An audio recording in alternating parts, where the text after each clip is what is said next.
Hello, friends. Night has already fallen, and the day was long and tiring. And now, it is time to rest. As always, I will tell you a kind legend that once took place in our beloved Middle-earth. So, settle in comfortably, gently close your eyes, and let our journey begin.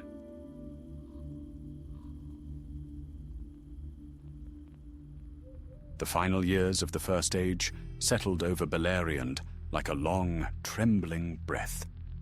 The great host of the Valar, drawn at last from the Blessed Realm, had crossed the sea in radiant might, and for the first time in many lives, the peoples of Middle-earth dared hope that the shadow of Morgoth might finally be broken.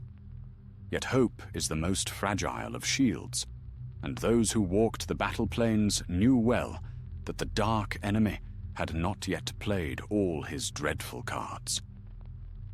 Ilarion, son of Thalon, a young Sindarin scout of Doriath, rode at the fore of the allied host as it pushed northward across lands scarred by centuries of war. He had seen the green woods of his youth burned to ash. He had watched proud cities fall and heard tales of horrors that haunted sleep. But none of it had quenched the quiet resolve in him. He had joined the vanguard, not because he sought glory, but because it was the only way left to defend what little remained. On this pale morning, the sky stretched dull and cloud-hushed, and a thin mist clung to the ravines. Ilarion and 5 others moved ahead of the main army, scouting broken hills that once bordered the forested slopes of Dorthonion. With him travelled Brannon, a broad-shouldered man of the Edain. Maiwen, a healer who had insisted on joining the mission when she heard the reports. Anarion, a seasoned Noldorin captain, and 2 quiet Lyquendi archers who seldom spoke except in whistles and hand signs.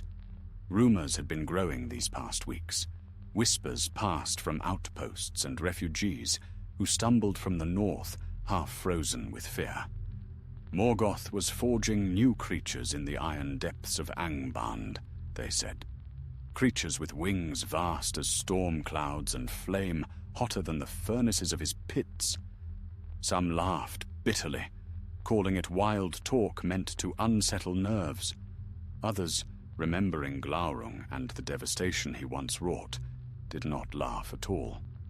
Ilarion had ridden in silence, listening to every distant rumble of thunder with unease. By midday, the scouting party reached the rim of a broad ravine, carved by ancient water long gone.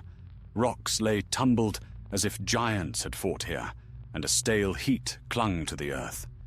Ilarion crouched and laid a hand upon the scorched ground.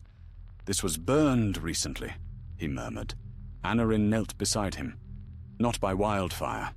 His hand hovered above the ash. "This is dragon fire." Brannon muttered a curse under his breath. "But Glaurung is dead." "Glaurung was but the first," Anarion replied quietly. "Morgoth's craft has only grown darker." Merwin drew closer, her brow creased. "If dragons now fly for him, the host of the Valar must be warned."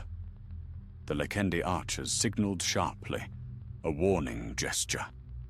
One pointed toward the far ridge. Ilarion followed the line of their gaze. Something moved. Not a beast, nor an orc band, but a shape larger than any living thing had right to be. Its shadow crept over the ridge long before its body fully appeared. Ilarion felt his breath freeze as the creature's wings unfolded. Vast, leathern membranes catching the dim light like storm-torn sails. Fire glimmered at the edges of its jaws. A dragon. A winged dragon, such as none had ever seen in this age. But this was not even the worst of the sight, for behind the first rose a second, then a third. Soon 5 colossal shapes walked the ridge, their wings rustling like the beating of distant thunder. They had not yet taken flight, but their presence alone sucked the warmth from the air. And towering above them all, like a fortress of living iron, stood a black colossus whose scales shone with a malevolent gleam. His wings spread wider than the span of the ravine, and when he lifted his head, the very ground trembled. "Ancalagon," Anarion whispered, awe and terror in equal measure. "Ancalagon the Black." The Lekendi archer closest to Ilarion tugged urgently at his sleeve, signaling retreat. Ilarion swallowed hard. "We must leave, now." They withdrew slowly at first, mindful of sound, slipping behind stray boulders and jagged ridges.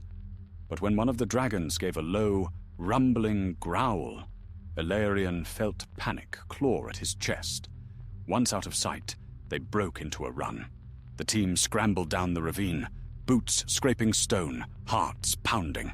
Ash billowed with every step. Above, a gust of heated wind swept over them, and a deep roar echoed between the cliffs. "They're taking flight!" Brannon shouted. "Faster!" Anarion urged. The roar swelled, followed by the violent rush of air as wings beat downward. Shadows flickered across the ravine. Ilarion dared a glance skyward, and wished he had not. The dragons were rising, their wings unfolding into the heavens. Smoke streamed from their jaws, and the fire in their throats glowed like molten gold. They had not yet seen the scouting party, not clearly, but it was only a matter of time before they scoured the land below. Ilarion forced himself onward.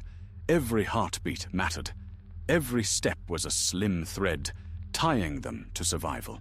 "We must reach the host," Merwin gasped. "They must be warned before—" A thunderous boom shook the ravine as one dragon loosed a column of fire onto a distant ridge. The rock shattered in a blast of molten shards. Ilarion steadied her. "We will. Just keep running." The scouts fled deeper into the winding cleft until the thunder of wings grew distant. Only when they reached a narrow choke in the ravine did Anarion raise a hand for them to halt. Breathing hard, Ilarion leaned against a stone and stared northward. The sky there was growing darker, not with storm clouds, but with spreading shapes, dozens of them. Morgoth had unleashed his new army. Ilarion straightened, resolve hardening in his chest. "We have our proof. Now we must outpace them." Anarion nodded grimly. The fate of the host may depend on our speed. Though weariness weighed on them, the company set off again, knowing the message they carried could turn the tide of the greatest war the world had yet seen. And behind them, the sky darkened with dragons. The company pressed southward as the day waned, moving through valleys carved by long vanished rivers and over plains where only the wind dared whisper. Though their legs ached and their breaths came ragged, none slowed. The sky behind them had begun to bruise with smoke and shadow, carrying the distant thunder of wings that turned the stomach cold. Ilarion felt each reverberation as if some vast hammer struck the world's anvil. By late afternoon, the ravine walls eased into lower ground. Sparse, wind-beaten trees rose like skeletal fingers from the slopes, casting thin shadows that quivered as the party passed. The Lekendi archers walked ahead, light-footed and silent as dusk. Brannon, though a mortal man and broader than any of the elves, kept pace with surprising endurance. Merwin, though pale from fear, held her place firmly in the center of the line, refusing any offer of aid. Anarion halted at a rise and scanned the dimming heavens. A thin veil of cloud drifted eastward, tinted faintly red by the distant glow of dragonfire. "They will be upon the host soon," he said. "Faster than we feared." Brannon spat into the dust. "If those beasts sweep south, they'll strike before the Valar's lines can brace their shields." Ilarion shaded his eyes. Far above, faint trails of black smoke curled like serpents through the air. It was difficult to judge distance in the murk, but the threat felt closer with every passing breath. "We must not think of the battle yet," Ilarion said, though the words tasted hollow. "Our task is to deliver warning. All else lies beyond us." They resumed their march, descending the ridge and entering a stony plain pocked with ancient battle remnants, rusted helms half buried in earth, splintered spear hafts, and cracked shields lay strewn like forgotten tombstones. The sight gnawed at Merwin more than the barren land itself. "So many fell here," she whispered. "Years of blood, and now this new terror rises. How can the world endure more?" "Because it must," Brannon said, not unkindly. "And because we are still alive to carry this message, that is purpose enough." Night began to unfurl, a slow, dark tide creeping from the east. The companions halted beneath a jut of stone shaped by long winds, a small shelter where they might gather their strength. Though time pressed heavily upon them, Anarion insisted they pause, if only for moments. "Better a brief rest than a stumble in the dark," he said. "We cannot afford to falter." They crouched within the shadowed hollow. The Likendi shared a handful of dried berries and leaves that carried a faint, sharp fragrance. Brannon tore strips of smoked meat and passed them around. For a time, the small company ate in silence, listening to the shifting wind. Ilarion watched the sky beyond the ridge. Stars appeared like distant embers, scattered thinly across the heavens. Under other circumstances, he might have taken comfort in their cold light. But tonight the constellations seemed uneasy, as though they too sensed the looming storm. Merwin sat beside him, smoothing dust from her cloak. "I have never seen you afraid, Ilarion," she murmured. "Not in all the weeks I have traveled with you." He gave a faint, tired smile. "I fear more than I let on, Merwin. But fear is no shame, only surrender to it." "What frightens you most?" He hesitated, fingers curling around the edge of his cloak. "Losing anyone else." Her gaze softened. She placed a gentle hand over his. "Then we will hold fast together." Before he could respond, one of the Likendi hissed sharply. Anarion sprang to his feet, bow drawn in a heartbeat. Ilarion rose beside him, eyes narrowing into the gloom. Movement stirred at the far edge of the plain, quick, darting shapes skimming the ground. Not orcs. Too small, too swift. Wargs. A pack of them emerged from the darkness, fur bristling, eyes burning like coals. Their low growls rolled across the earth. Perhaps they had been driven south by the stir of dragons. Perhaps some darker will guided them. No matter the cause, they were hungry. "Form a line," Anarion ordered. The scout stood close, circling Merwin as she drew back, dagger trembling in her hand. The Likendi nocked arrows, their movement smooth as moonlit water. The first warg lunged. 2 arrows struck it before its claws touched the earth again. It tumbled lifeless, but the pack did not slow. 4 more raced forward, teeth flashing. Brannon met the charge with a roar, raising his shield to catch the nearest beast's full weight. Steel bit fur and flesh. Blood splashed the stones. Ilarion slipped beneath a snapping maw, plunged his blade upward, and rolled away as the creature crashed down. The remaining beasts encircled, snarling. Ilarion's breath came quick, each inhale burning cold. He met Anarion's glance, the unspoken question passing between them. "Hold the line, do not break!" A warg leapt for Merwin. Ilarion lunged, catching its flank, dragging it down as Brannon slammed his shield against another that barreled from the right. The Likendi let loose a rapid volley, 2 arrows each finding their mark with deadly precision. Then, silence. The pack lay still, their dark shapes scattered like fallen shadows. Merwin knelt, pressing her hand to her chest. "Is anyone wounded?" Brannon wiped blood from his arm. "Scratches only." The Likendi signaled that all was safe, but Ilarion did not ease his stance. His eyes swept the darkness beyond the slain wargs. It felt as though the world itself was watching, waiting. "We cannot tarry here," he said softly. "Their presence means more creatures wander these plains, and the dragons are not far behind." Anarind nodded grimly. "We march, through the night if we must." So they bound their cuts, gathered their gear, and stepped once more into the wild dark. The stars wheeled above, cold and remote, and the land stretched before them like a long road of uncertainty. Yet beneath the weight of fear, something steadied Ilarian's heart. They had survived the wargs. They had seen dragons and lived. Their message still breathed with them, and that alone carried worth. As they pressed onward, faint tremors rippled through the earth, as though some vast power stirred far away, preparing to wake the world with fire.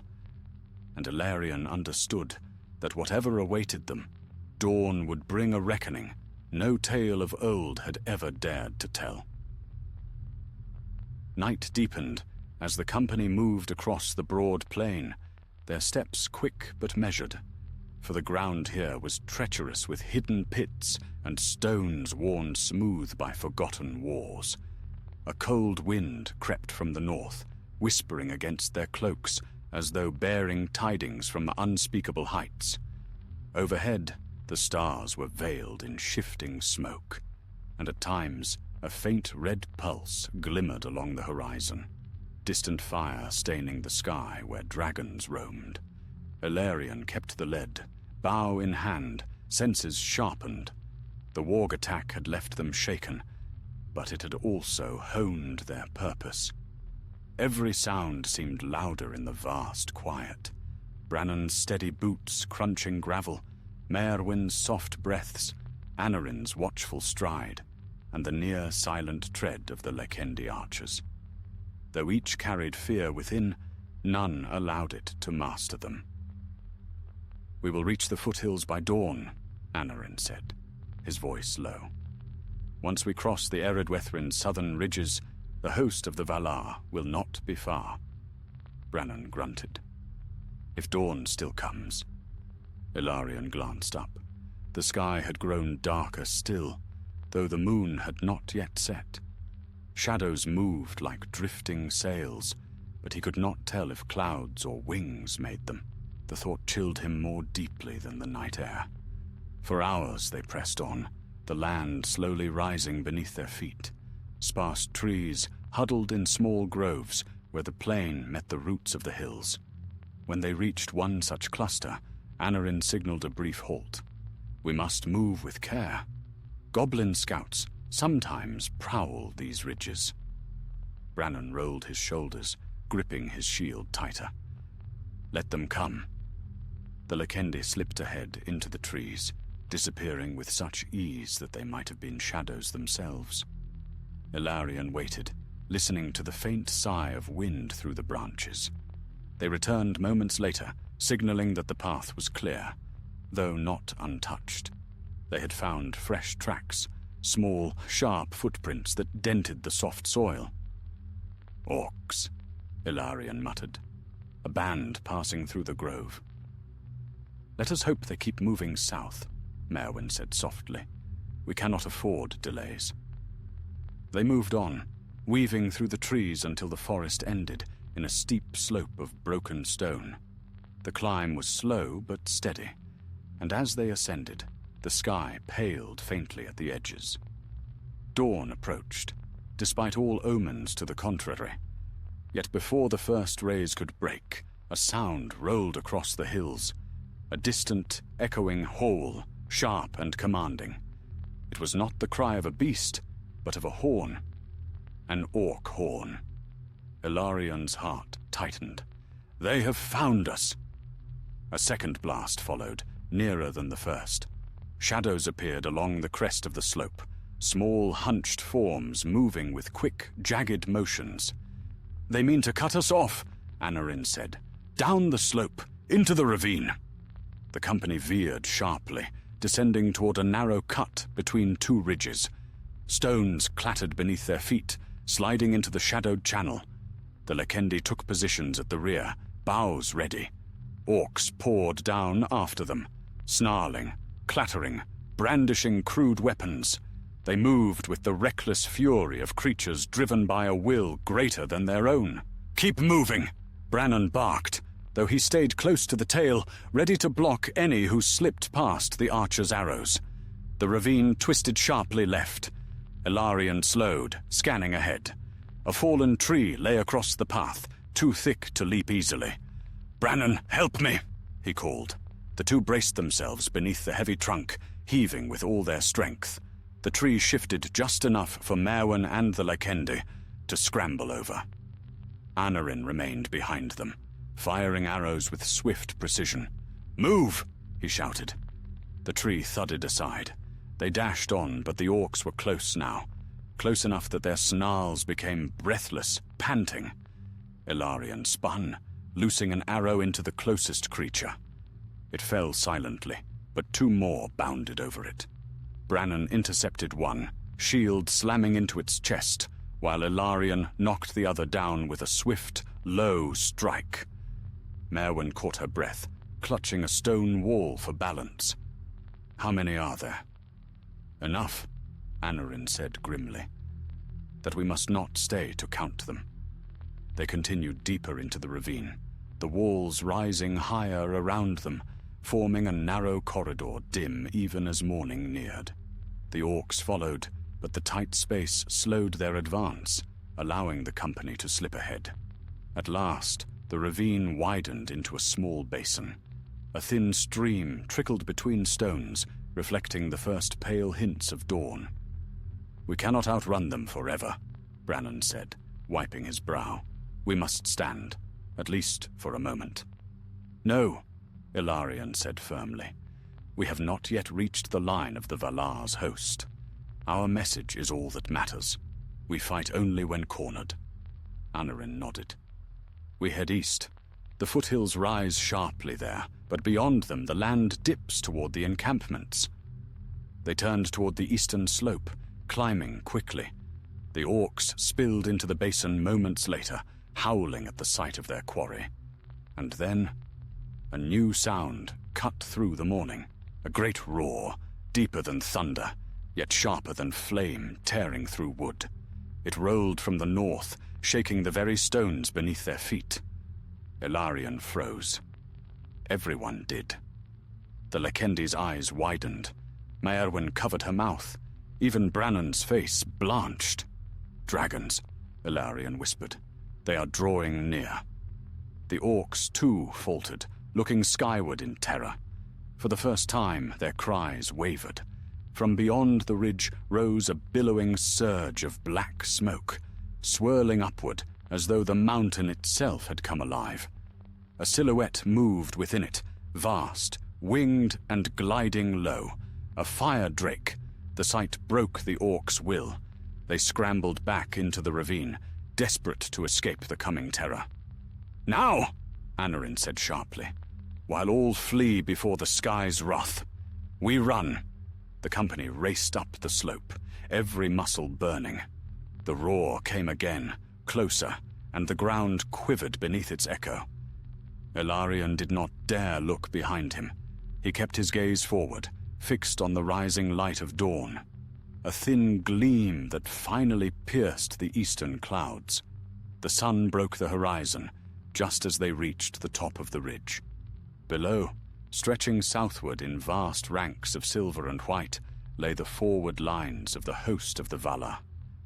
They had made it, but behind them, the sky roared once more, and the day of dragons had begun.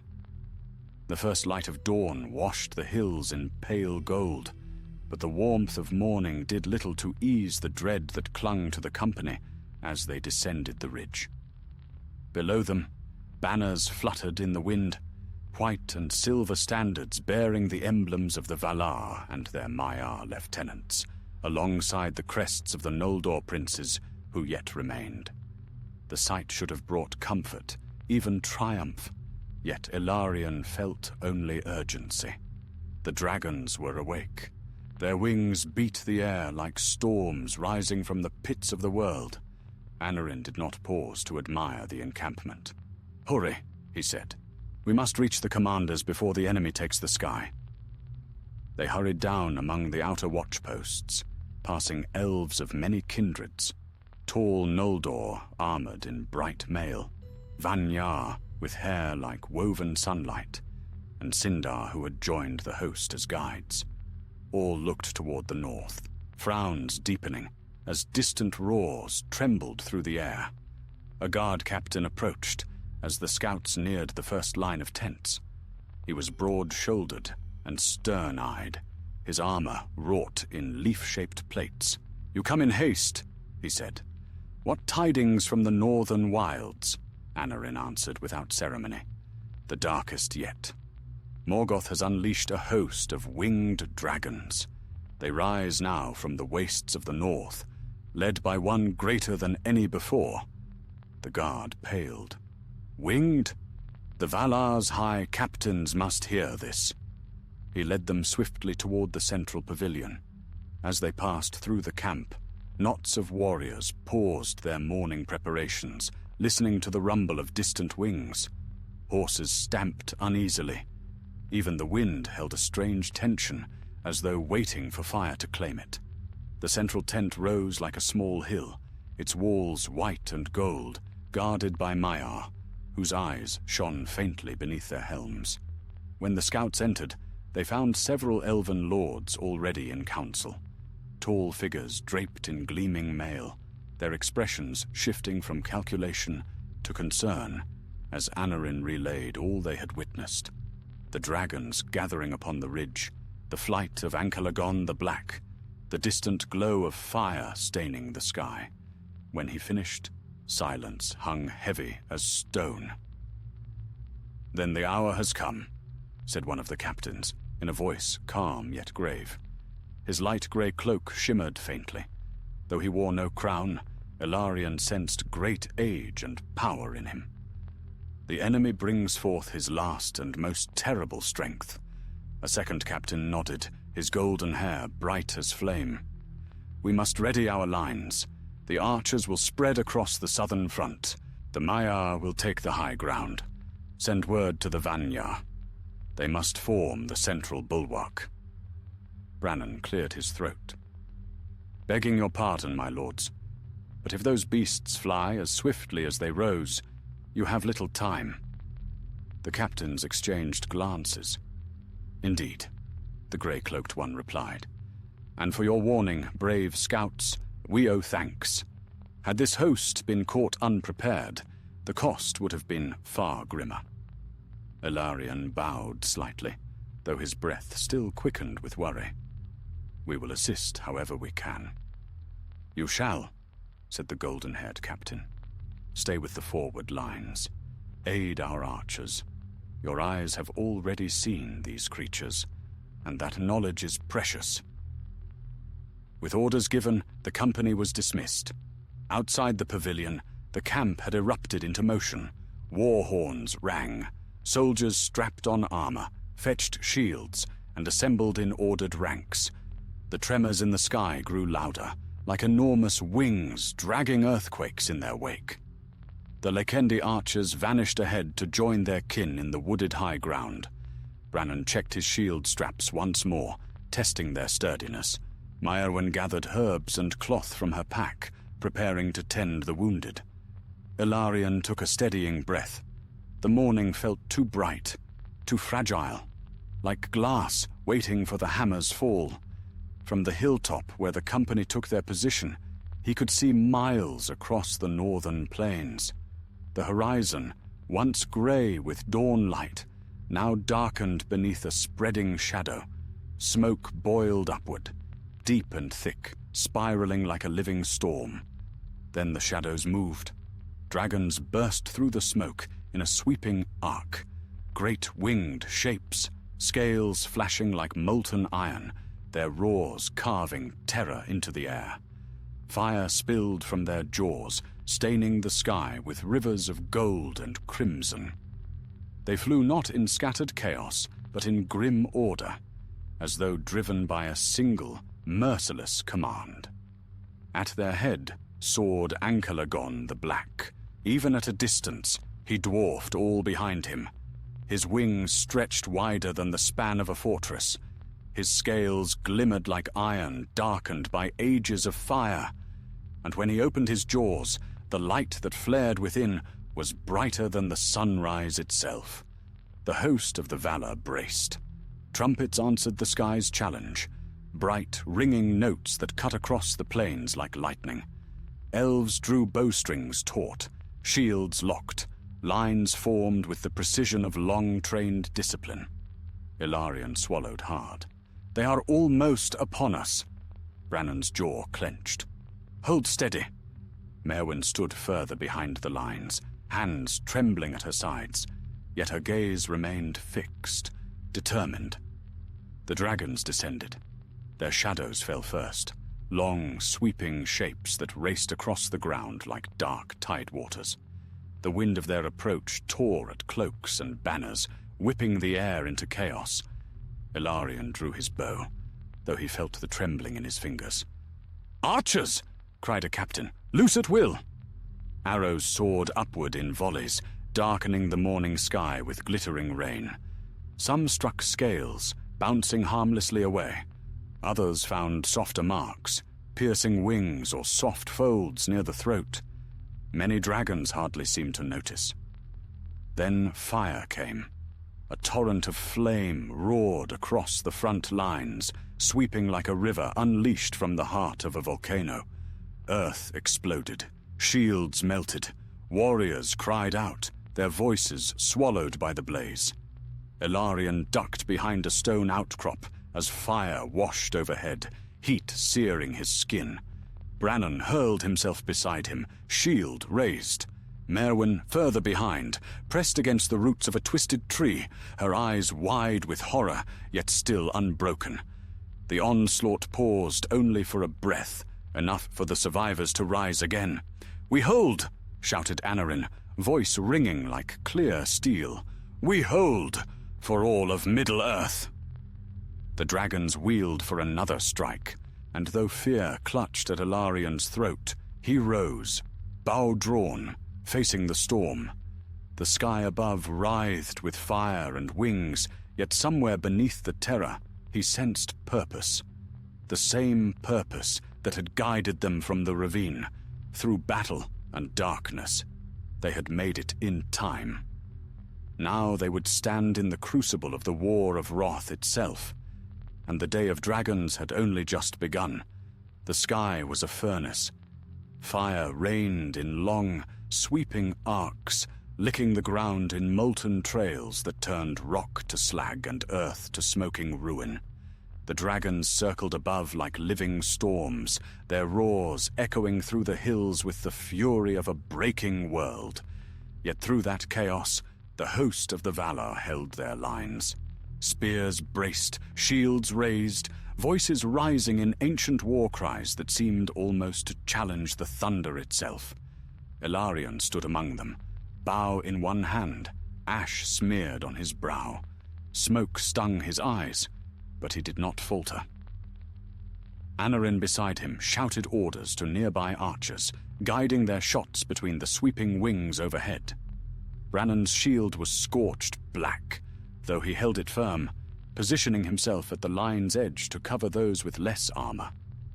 Merwin knelt behind a fallen elm trunk, binding the wounded with hands that never shook despite the fire's glare.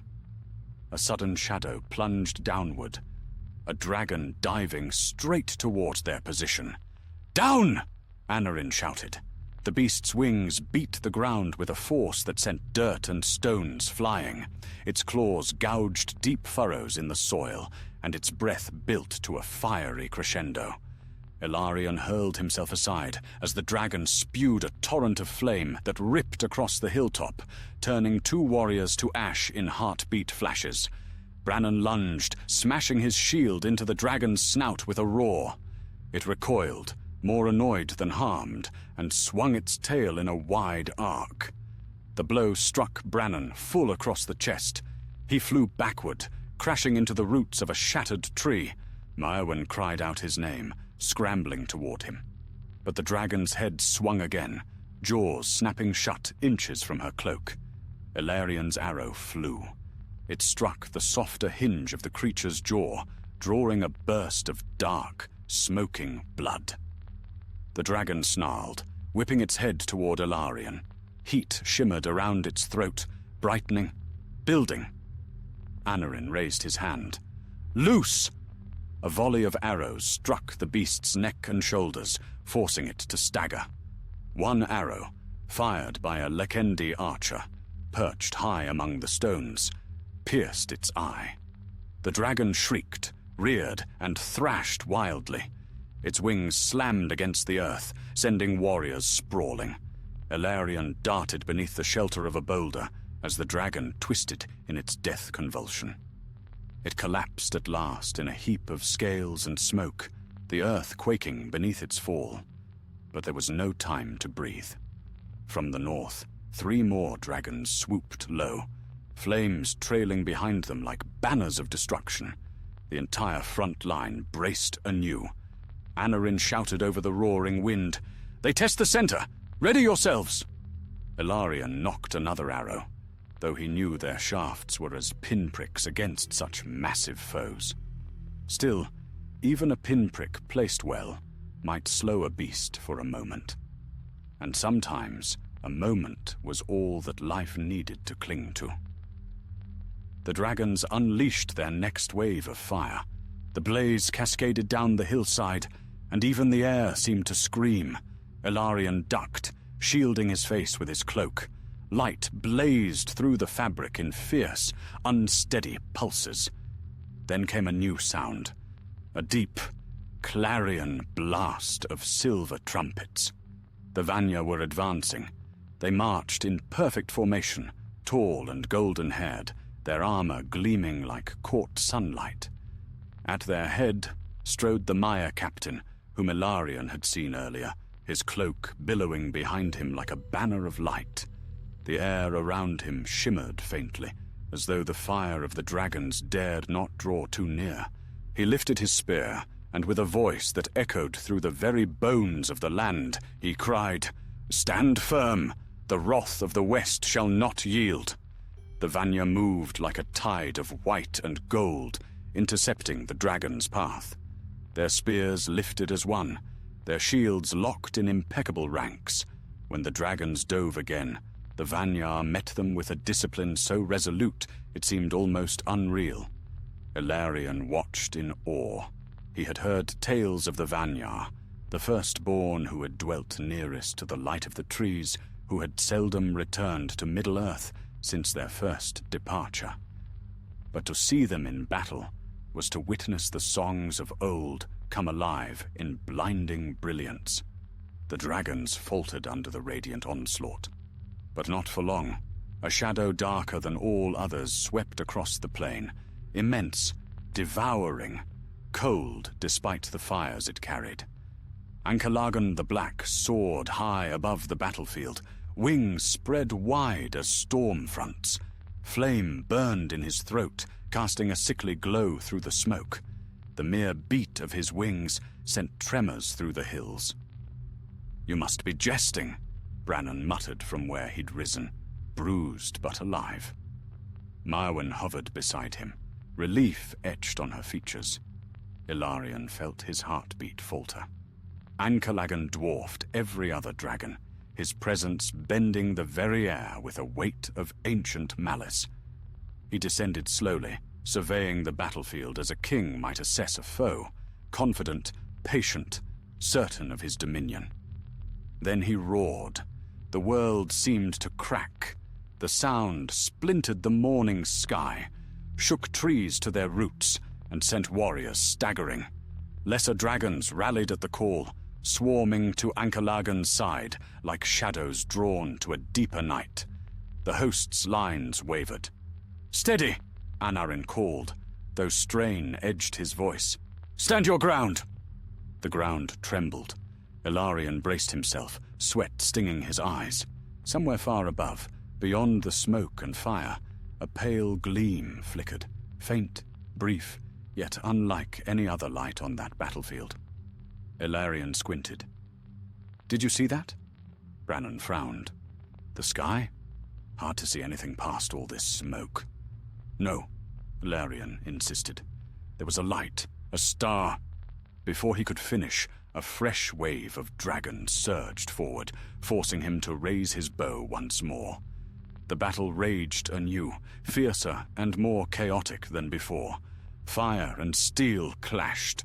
The host of the Valar braced against a storm that seemed endless. But Ilarion could not forget that distant glimmer, faint yet unwavering.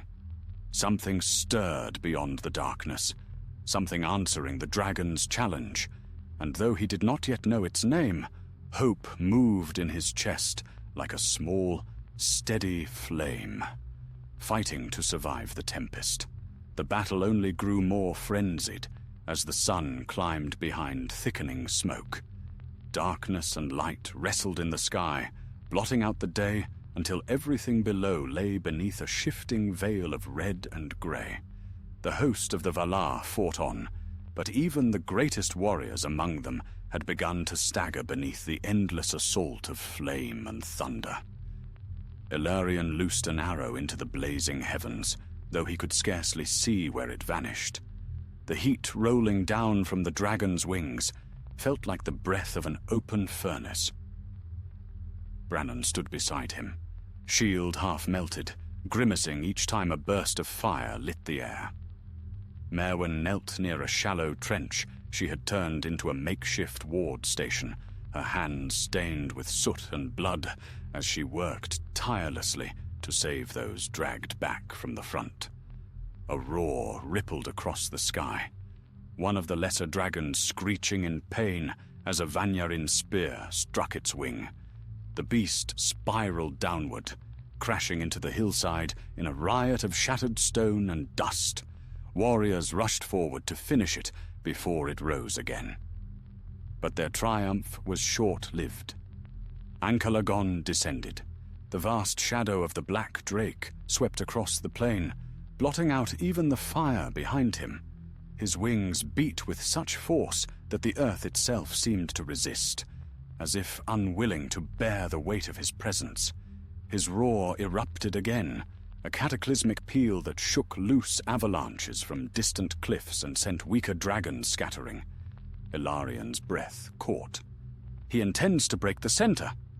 Anarin's voice was level, though taut with strain. "If he succeeds, the whole line collapses." As if to answer, Ankalagon angled downward, fire pulsing between his fangs. The Vanya braced as one, golden shields raised, spears glinting with holy fire. For a moment, Ilarion dared to hope that their radiant host might meet the might of the greatest of all fire drakes. But Ankalagon unleashed a torrent of flame whose force dwarfed anything they had yet seen. The blast roared across the hillside, a wave so blindingly bright that even Ilarion, crouched behind stone, felt the air burn along his skin. The Vanyar's shields shimmered, bending beneath the assault. Some shattered. Warriors were flung aside, consumed in the inferno before they could even cry out. The hilltops smoked, molten trails glowing in terrible patterns. The line held, barely, and only because of the Maiar who stepped forward, shaping walls of shimmering light to meet the flame. Their power shone fierce as lightning, but even they staggered beneath the onslaught. Anarin shouted for the nearby archers to reposition, though his voice cracked with desperation. "Fall back to the second ridge, regroup, keep the dragons divided." Brannon grabbed Ilarion's arm. "Move! We can't stay here!" Ilarion stumbled backward, half-dragged, choking on smoke. Behind him, Merwin ushered wounded elves toward safer ground, though her face bore the same exhausted terror as all around her. The cries of the injured rose like a mournful chorus, half-drowned beneath the dragon's fury.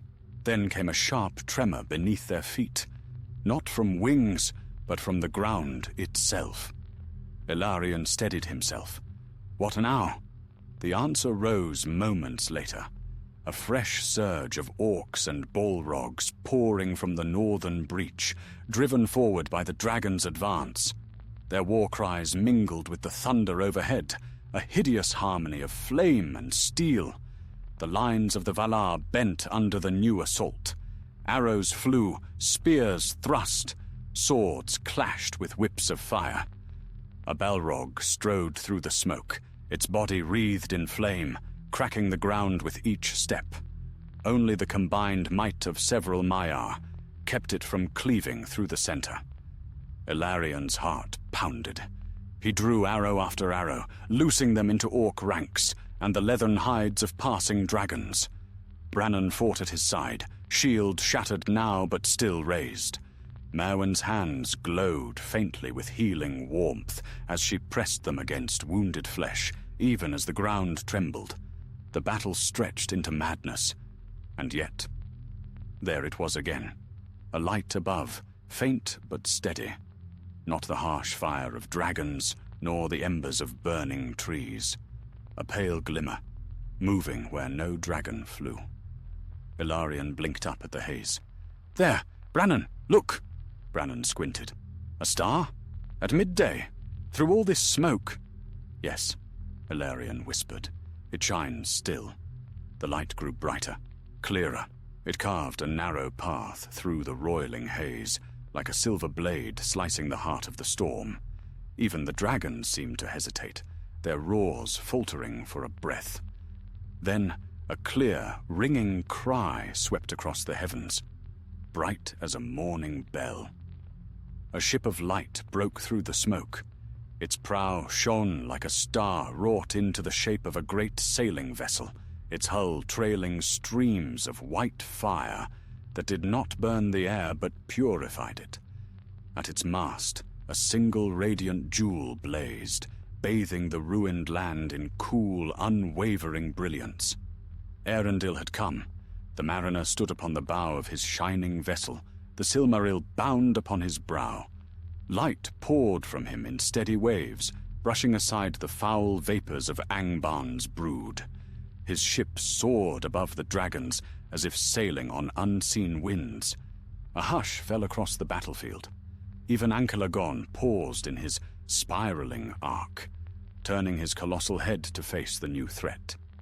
For the first time since the battle's beginning, uncertainty flickered in the monstrous depths of his eyes. Then the sky split open as Eärendil charged. He drove straight toward the Black Drake, his ship blazing like a shard of the very stars. The lesser dragons scattered in panic, shrieking as the Silmaril's brilliance seared their scales. Ankalagon met Eärendil's advance with a roar that shook valleys. The two celestial adversaries collided in a storm of flame and light. Fire burst in great arcs. Shadows billowed. Radiance clashed with darkness in strikes that cracked the sky like thunder. On the ground, all movement slowed, every soldier gazing upward. Even the orcs faltered, pressed back by sheer awe. Brannon exhaled, breath trembling. "By all the powers!" Merwin's eyes shone with reflected light. We may yet survive." Ilarion did not answer. His gaze was fixed on the sky, where the fate of the battle, and perhaps all Middle-earth, now hung upon the clash of star and shadow. And for the first time since the dragons had darkened the sky, hope surged in his chest like a flame reborn. The heavens themselves became a battlefield. High above the ruined plains, Eärendil and Ankalagon circled in terrible grandeur, the mariner's radiant ship cutting arcs of white fire through the smoky firmament.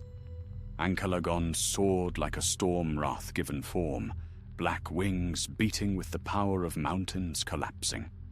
Each time he exhaled flame, the blaze coiled in furious spirals that clashed with the Silmaril's light, rending the sky in violent bursts of red and silver.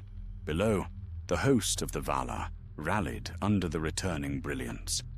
The oppressive darkness that had smothered the battlefield began to recede as Eärendil's ship cast its radiance far and wide. wounded soldiers blinked through the soot.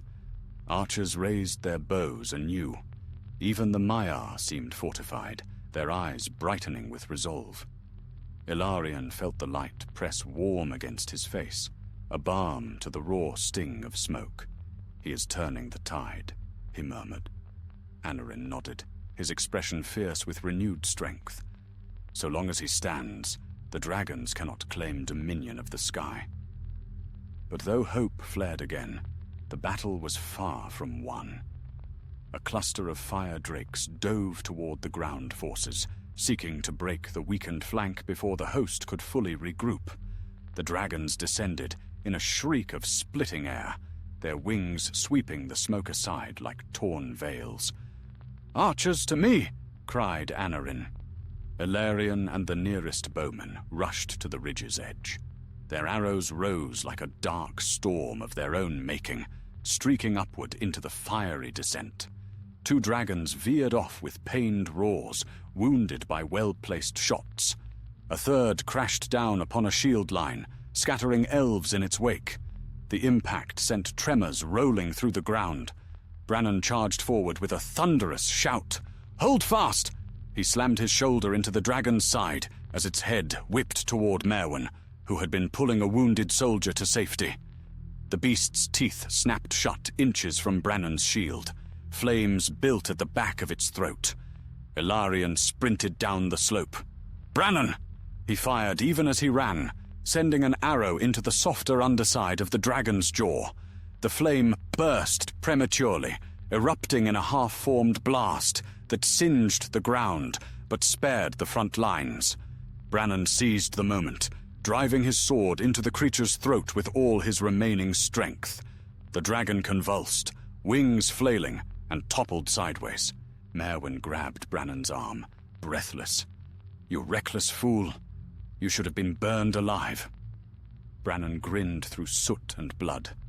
"Lucky for me, I move quicker than I look." Her glare softened, though her hands trembled as she steadied him. Another roar shook the heavens. Ankalagan striking at Erendil with a tail like a living battering ram. The blow missed the ship by mere heartbeats, sending ripples through the air. Erendil steered sharply upward, the Silmaril blazing brighter in defiance. Then something else stirred. Along the northern ridge, beyond the sight of most on the battlefield, massive shapes began to move. At first, Ilarion thought they were boulders, shaken loose by the struggle above. But boulders do not glow. Boulders do not stretch wings. Two more colossal dragons rose from rocky nests, hidden beneath broken peaks. Their scales shimmered with dark crimson and deep iron grey. Though smaller than Ankalagan, their presence alone dimmed the light around them. A chill ran through Ilarion. More of them rise. Anarion followed his gaze, eyes narrowing. Morgoth unleashes his full brood. He means to drown the host in fire. The newly roused giants launched themselves skyward, rising to intercept Erendil from both sides. The mariner was fast, faster than any mortal eye could track. But even he could not be in all places at once. His ship banked sharply to avoid their claws, the Silmaril casting streaks of blinding brilliance that seared their eyes. The two dragons shrieked in fury and spiraled downward, not toward Erendil this time, but toward the host, toward the center where the Maiar stood. Anarion shouted, "Form the ranks! Brace the shields! Ilarion, with me!" Together they raced across the hillside, joining the regrouping lines. The thunder of wings grew louder. Heat pressed against the earth like a smothering hand. Warriors lifted their shields, bracing spears against the incoming storm. The dragons struck. Their landing shattered the ground, splitting it into jagged fissures. The first exhaled fire in a sweeping arc, forcing entire companies to throw themselves aside. The second unleashed a blast of smoke so thick and foul that it choked even the wind, engulfing half the ridge in choking darkness. Ilarion stumbled, vision blurred. He pushed forward, coughing, eyes watering as he tried to find his footing. He could hear distant shouting. The clash of blades, the cries of the wounded, a Balrog's whip crackling in the haze. Figures emerged through the smoke. Orcs surged in behind the dragons, emboldened by their cover. They charged in a frenzy, blades raised, shrieking with savage glee. Ilarion drew his sword, barely raising it in time to meet the first strike. The clash jarred his arm. He shoved the attacker back, pivoted, and struck again. Brannon barreled out of the smoke beside him, shieldless but unbroken. He slammed into the orc ranks, scattering them like leaves in a gale. Merwin remained on the safer slope behind them, chanting with low, urgent intensity as she tended the wounded in the flicker of scattered light. The dragons roared again, parting the smoke with sweeping claws. Their eyes burned like molten embers, searching for the densest concentration of defenders. Anarion called out, "Do not yield! They cannot hold this form forever!" But even he sounded strained. Ilarion fought to keep his footing as the dragons lumbered forward, crushing bodies and splintering shields. He felt a surge of hopelessness gripping the lines. And then, a blast of white fire seared the sky. Erendil dove, his ship streaking downward like a star fallen from the heavens. The Silmarill's brilliance struck one of the colossal dragons square in the face, forcing it to recoil with a scream so piercing that even the dragons on the ground faltered. The tide shifted again. The host surged forward, renewed. Swords flashed, arrows flew. Anarion rallied the archers, directing volleys toward the dragon's wounded flank. Brannon and Ilarion pressed the front, driving back the orcs who stumbled in frightened disarray. Above, Erendil rose again, but Ankalagan followed. The black drake soared higher, wings blotting out what little light remained, climbing after the shining ship with murder in his eyes. Their silhouettes intertwined like flame and shadow, locked in deadly dance. Ilarion paused for just a breath, watching the distant clash. The fate of the battle hung there, far above the ruined land, higher than the smoke, where star and dragon vied for mastery of the sky. And though the ground still shook and fire still raged, Ilarion felt a thread of certainty weave through his heart. The turning point approached. The storm neared its peak. The day was not yet won, but neither was it lost. The battle thundered on, unceasing, as though the land itself had become a great forge struck again and again by unseen hammers.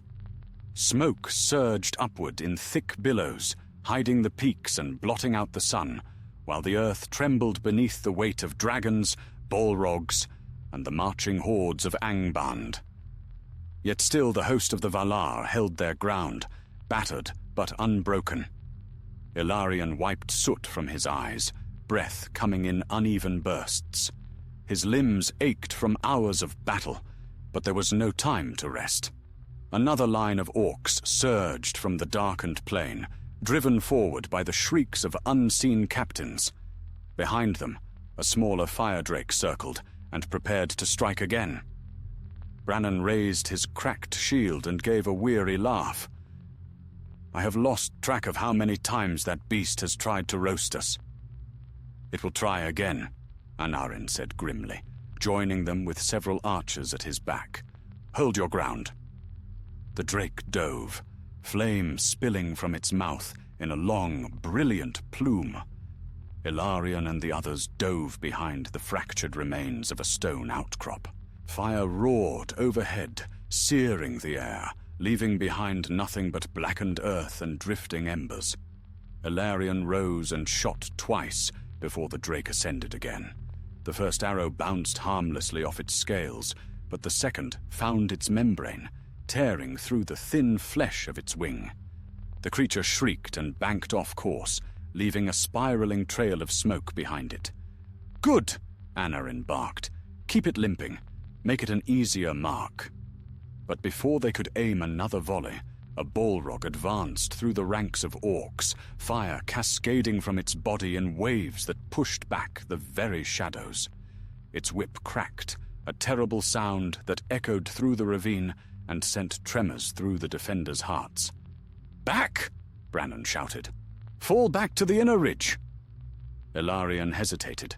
Merwin was somewhere behind them, tending the wounded. "We cannot leave her. She's under guard," Anarion said. "Go!" They retreated up the slope, the Balrog pursuing relentlessly. Its steps left molten prints in the earth. Its whip lashed and split stone wherever it struck. One of the Lekendi archers attempted a shot from a narrow perch, but the arrow turned to ash before reaching its mark. Then a group of Maiar stepped forward to intercept. Their forms shimmered with pale radiance, and though their faces were resolute, Ilarion sensed the toll the battle had taken on even beings of their might. Still, they stood firm. The Balrog roared, voice like a rent chasm. The Maiar answered with a surge of blinding light. Flame met radiance in a deafening collision, heat rolling outward in surges that forced Ilarion and the others to shield their faces. Sparks like burning snow fell upon the land. The clash shook the ridge and split the air, but the Maiar held their ground, driving the Balrog back step by step. Brannon leaned on his sword, panting. "May they hold it long enough?" "They will," Anarion said, though his voice carried the weight of doubt. Then another roar split the heavens, one that silenced all others. Erendil and Ankalagan had risen higher still. The ship and the Black Drake spiraled above the clouds in a furious duel, their strikes illuminating the smoke with violent bursts of light. Ankalagon's wings beat with relentless power, sending shockwaves down to the earth. Erendil's ship twisted and dove, propelled by winds no other vessel could command. The Silmaril blazed on his brow, turning the darkness into brilliant white fire each time he passed. Ilarion watched, breath trapped in his throat. How can one man face such a creature? "Not a man alone," Merwin's voice said from behind them. She emerged from the smoke with a handful of wounded elves, guiding them to safety. Her face was streaked with soot and blood, but her eyes carried a fierce compassion that seemed to defy the ruin around her. Ilarion stepped toward her. "You should be further back. And let the wounded die alone on the field?" she said, shaking her head. "No. I go where they fall." Brannon smirked faintly. She's stubborn enough to make even Morgoth reconsider. Merwin shot him a look, then knelt beside a soldier whose armor still smoldered faintly. Her hands glowed softly as she worked, murmuring words of comfort. The ground shuddered violently. All heads turned north. A vast shadow spread across the plain as two more dragons, massive, iron-scaled leviathans, lifted from hidden dens. Their eyes blazed with hatred, their roars so deep they seemed to ripple through bone and stone alike.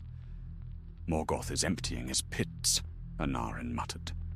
"Every last terror." The giants rose into the sky, wings beating up gusts that sent loose stones rolling. But instead of diving for ground forces, they angled sharply upward, toward the duel above the clouds. "They seek to overwhelm Erendil," Ilarion whispered. "Then the sky itself may fall," Anarion said. The host's horn sounded again, commanding a full retreat to the inner defenses. Lines shifted, ranks reorganized. The wounded were carried swiftly to sheltered hollows. Even the Maiar disengaged from the Balrog, which roared in triumph but didn't pursue. It turned instead toward the bright duel overhead, drawn by the struggle of greater powers. Ilarion and his companions found themselves on a jutting ridge overlooking the battlefield. From there they saw the terrible majesty of the Sky War unfold. Erendil's ship streaked downward to evade the oncoming dragons. The two newcomers flanked him, snapping and clawing at the vessel with terrible ferocity. Erendil rose sharply, the Silmaril blazing so fiercely that even from below the elves had to shield their eyes. The dragons recoiled. But Ankalagan pressed the chase with renewed fury, his vast wings blotting out the flickering light. He rose above Eärendil and dove, jaws wide, flame pouring downward like a waterfall of molten gold. The ship vanished into the blaze. Merwin gasped. Brannon stepped forward, as though he could hurl himself toward the sky. "Is it—" Ilarion whispered. A burst of silver light exploded from the heart of the inferno. The flames split apart, swirling away in spirals of smoke. Eärendil soared free, unharmed, and drove his ship directly into Ankalagon's throat. The black drake shrieked, an awful, piercing cry that tore across the valleys. Ilarion felt the hair on his arms rise. The smaller dragons recoiled fearfully. Ankalagon lashed out, tail cracking the sky like a thunderbolt, but Eärendil dodged again, rising high above the drake's reach. And then the mariner dove. The ship struck with the force of a falling star, slamming into Ankalagon's back, light erupting in blinding radiance. The dragon writhed, beating his wings wildly, struggling against the light that lashed him like silver fire. The heavens shuddered. Ankalagon faltered. He twisted. He fell. The black drake plummeted from the heights, a colossal shadow tumbling in spirals of smoke and flame, crashing down upon the far peaks of Thangorodrim in a shattering cataclysm that shook the very foundations of the land. Ilarion stood frozen, awe swallowing his breath. The sound of the dragon's fall echoed for long moments, rolling, fading, then dying in the distance, like the last heartbeat of a dying storm. Merwin's voice was a whisper. "It is done!" Annarin's hand tightened on his bow. "The greatest of Morgoth's servants has fallen." Brannon let out a long, shaky exhale. And with him, the tide turns. The sky, though still darkened, felt somehow lighter, less oppressive, as though the weight of the world had eased by a fraction. The battle was not yet over. Dragons still flew, Balrog still roared, and thousands of orcs still flooded the plains. But hope, true hope, shone again. And Ilarion felt, for the first time in many days, that victory might be carved from the bones of this dreadful dawn. The fall of Ankalagon rang across Beleriand like the tolling of some vast celestial bell. Even the mountains trembled under the shock of his ruin, and the echoes of his crash rolled for long minutes before fading into a stunned, broken silence. For a breath, it seemed as though the entire world had paused. Dragons hurling wide in fear, orcs stumbling mid-charge, the very wind stilling as if unsure what fate had just befallen their master's greatest weapon. Ilarion pressed a hand to his chest, steadying the wild beat of his heart. He felt as though he had witnessed the ending of an age, carved in flame and shadow above their heads. "Look," Merwin whispered. She pointed skyward. Through the thinning smoke, Eärendil's ship now glided unchallenged, the silhouette shining like a lone star adrift in a sea of grey. Its radiance reached the battlefield, sweeping over wounded earth and weary warriors, easing the weight of fear that had clung to their spirits. But victory was not yet claimed. With their mighty leader fallen, the remaining dragons were thrown into disarray, but panic made them all the more dangerous. Smaller drakes hurled themselves recklessly at the lines, shrieking in fury. Orcs rallied in a last surge, driven by desperation and the cruel commands of unseen captains still lurking in shadowed trenches. Annarin stepped forward, drawing his sword. "This is the hour. They weaken. Now we take back the plain." His cry was answered by the horns of the Valar's host, echoing across the ridges. The Vanyar, though battered and bloodied, formed their ranks once more. The Noldor pressed in from the left, lances lowered. Sindar archers emerged from sheltered hollows, their bows ready to unleash a storm upon the chaotic enemy. Brannon inhaled deeply, lifting his sword. "For all the fallen, let us finish this." Ilarion nodded. for Middle-earth. They descended into the fray. The orcs met them with a final, frenzied wrath. Their eyes glowed with madness, and their blades swung wildly, lacking the organized discipline of earlier assaults. Ilarion slipped between two warriors, driving his sword beneath one's ribcage before turning to parry another's curved blade. Brannon barreled into the thick of the melee, carving a path through the ranks with brute strength. Nearby, a smaller dragon swept low, snapping at the front lines.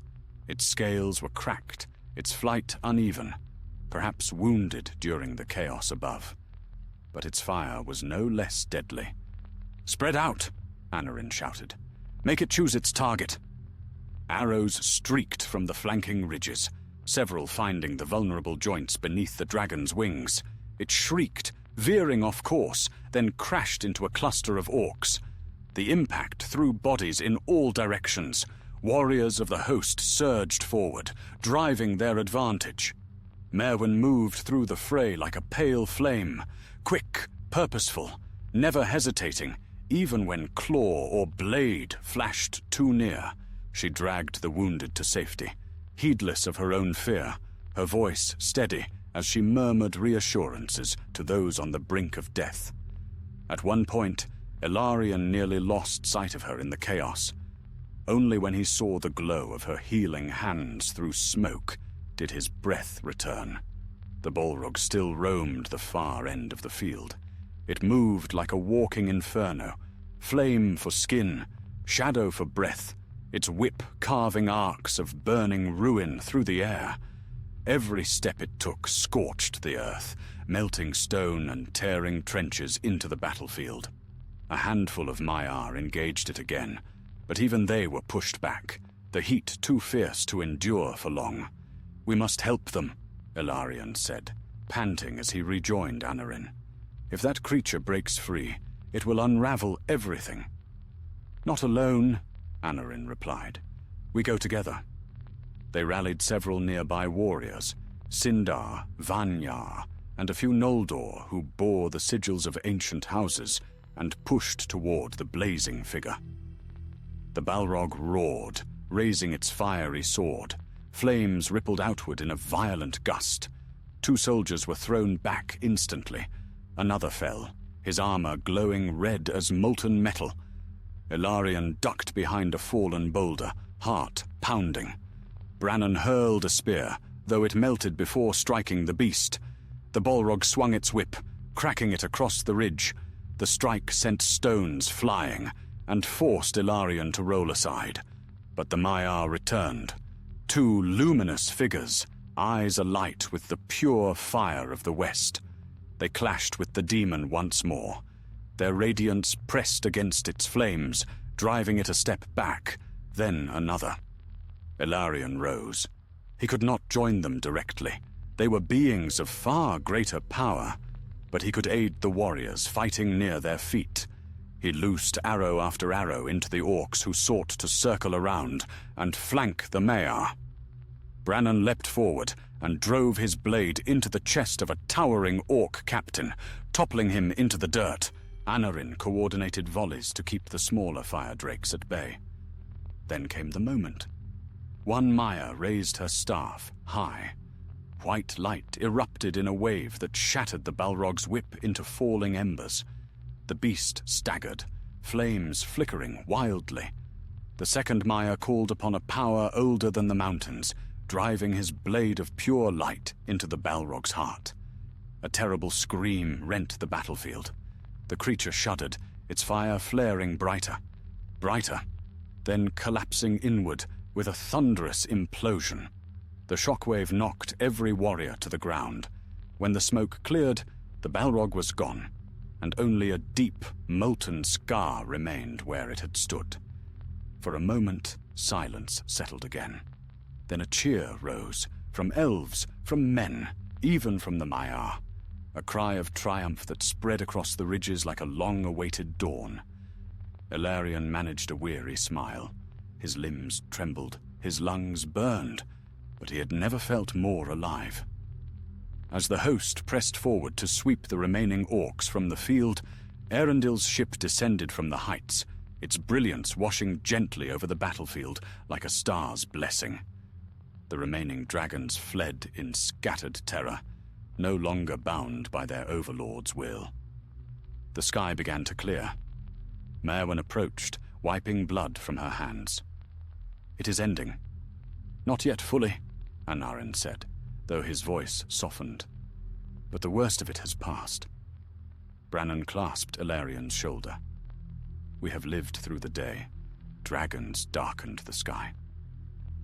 Ilarion gazed northward, where the distant ruins of Thangorodrim still smoked from Ankalagon's fall. The air felt changed. Lighter, yes, but charged with the weight of all that had transpired. "It is a day the world will never forget," he said softly. And though battle remained, though the shadows of Morgoth still lingered in the far north, Ilarion felt hope settle within him like a flame rekindled. They had stood against the darkness. They had endured, and dawn was at last breaking through the smoke of wrath. The smoke of battle drifted slowly across the plains, thinning at last into ragged veils as the morning wore toward noon. Ash settled like grey snow upon the fields, softening the torn earth and scorched ridges. The tumult of combat had faded into scattered cries, distant clashes, and the weary shouts of captains rallying their survivors. Though the war of wrath was not yet finished, its fiercest hour had passed. The field no longer trembled under the shadows of dragons. Ilarion stood upon a low rise, leaning on his bow as he surveyed the shifting tides below. His legs trembled with exhaustion, and his breath still rasped faintly from smoke in his lungs. Yet for the first time since dawn, he felt the distant pulse of peace stirring in the land. Not full peace, never that, not while Morgoth's armies still clung to the north, but the promise of it. Brannon trudged up the slope toward him, dragging the battered remains of a shield behind him. "Well," he said, offering a half-smile, "if today does not earn us a song, then there is no justice left in Arda." Ilarion let out a weary laugh. "If any are left with strength enough to sing..." Brannon sank onto a nearby boulder, stretching his sore limbs. "Let the minstrels sort it out. I am content to sit a while and not be on fire." "Your wishes grow modest, friend. Battle has that effect." They shared a quiet moment as the wind picked up, stirring smoke into thin ribbons. The air still smelled of dragon fire, but the sky above grew steadily clearer, brightening to a muted blue. If one looked far enough beyond the drifting haze, the faint shimmer of Eärendil's ship could be seen sailing westward across the high airs, its work completed. Then the breeze shifted again, carrying with it the distant calls of wounded soldiers. Ilarion stiffened. "Merwin," Brannon sighed. "She will not rest until every last warrior is patched and breathing." They found her near the remnants of a shattered oak whose charred branches stretched like pleading arms toward the sky. She knelt beside a Vanyarin elf whose armor had been melted in places by dragon fire. Her hands glowed softly as she worked, whispering steady words that soothed even Elorion's weary heart. A pair of Sindar assisted her, fetching bandages and fresh water from a makeshift supply post. Merwin looked up as the two approached. Her face was streaked with soot, her hair hanging in tangled strands, but her eyes remained bright. "He will live," she said, gesturing to the wounded elf, "though he must not attempt to stand for several days." Brannon snorted. "With luck, this war will be over before then." Merwin's gaze lifted toward the north, where broken ridges still smoldered. "Perhaps. But the enemy is not yet vanquished." As if summoned by her words, a horn call echoed across the field, clear but somber. Anarion approached, his armor scored and blackened, yet he still carried himself with unbent posture. "The commanders gather," he said. "Word has come from the northern scouts. Morgoth's forces retreat toward Angban's gates. Brannon rose with a grunt. Then we press the advantage. Yes, Anarion replied. But not blindly. There are still demons and twisted creatures lurking among the ruins. We must advance with discipline. Ilarion straightened, though fatigue pulled at him. What do you require of us? You will join the forward company. We pursue the enemy, cut down stragglers, and secure a path for the Vanyar to advance. The final assault draws near. Maewyn stood as well, gently settling her patient onto a blanket. And I go with you. Anarion frowned. Your place is with the healers. My place, she said firmly, is where wounded will fall. And they will fall on the road ahead. Brannon glanced at Ilarion with a knowing expression, but said nothing. Within the hour, the small company departed, moving across the ravaged plain in a loose line. The land bore the scars of dragon fire. Rivers boiled into vapors, hills split open by heat, forests reduced to twisted black spires. Among these ruins crawled the stragglers of Morgoth's broken host, scattered bands of orcs, half maddened by fear, some fleeing northward, others turning in hopeless fury. The first group they encountered burst from a gully with ragged cries, brandishing chipped blades. Ilarion and the others dispatched them swiftly, though each clash wore deeper into their waning strength. A second band fled without fighting, throwing aside their weapons as they ran. "Their will breaks," Anarion said. "Without dragons to shield them, fear has taken hold." But not all foes fled. As they neared the foothills that led toward Angban's Vale, a deep rumble shivered through the ground. Ilarion halted, pressing his palm to the earth. Something moves beneath. Brannon lifted his sword. "Not another dragon, I pray." "No." Anarion's eyes narrowed. "Something smaller, but no less foul." The ground split. A towering troll heaved itself into view, its hide mottled and cracked by fire, its eyes glowing with bestial hatred. It swung a massive stone club that shattered upon the rocks, sending shards flying. Behind it crawled two more trolls, each twisted by the dark powers of Morgoth. "Hold the ridge!" Anarion shouted. The company scattered across the sloping rocks, taking positions of advantage. Arrows flew, striking the trolls' tough hides but barely slowing them. One troll lumbered toward Maewyn, who retreated behind a jut of stone. Ilarion leapt to intercept, drawing the creature's attention with a shouted challenge. The troll snarled, swinging its clawed arm. Ilarion rolled aside, feeling the wind of the blow graze his cheek.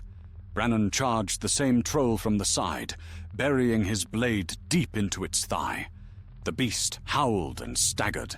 Ilarion seized the moment, driving his sword up beneath its jaw. With a final groan, the troll toppled. The battle with the other two was harder. One crushed a Sindarin warrior beneath its foot, before Anarion and his archers peppered its eyes with arrows, blinding it long enough for Brannon to finish it with a precisely placed strike behind the skull. The last troll fought like a cornered beast, swinging wildly, refusing to fall even with multiple wounds. Only when Maewyn hurled a burning brand into its face, snatched from a smoldering tree, did it stumble long enough for Anarion to strike the killing blow. Silence followed, broken only by heavy breathing. "You fought bravely," Anarion told Maewyn, though his stern expression softened only slightly. "I fought because I had to," she replied simply. They moved on. At last, they reached a vantage point overlooking the northern valleys. Far in the distance, the iron spires of Ankh-Band loomed through the smoke, vast, terrible, wounded by the fall of Anchalagan, yet still standing like a grim sentinel. The land before it writhed with the remnants of Morgoth's armies, withdrawing into the shadow of the fortress. Ilarion felt a shiver of dread.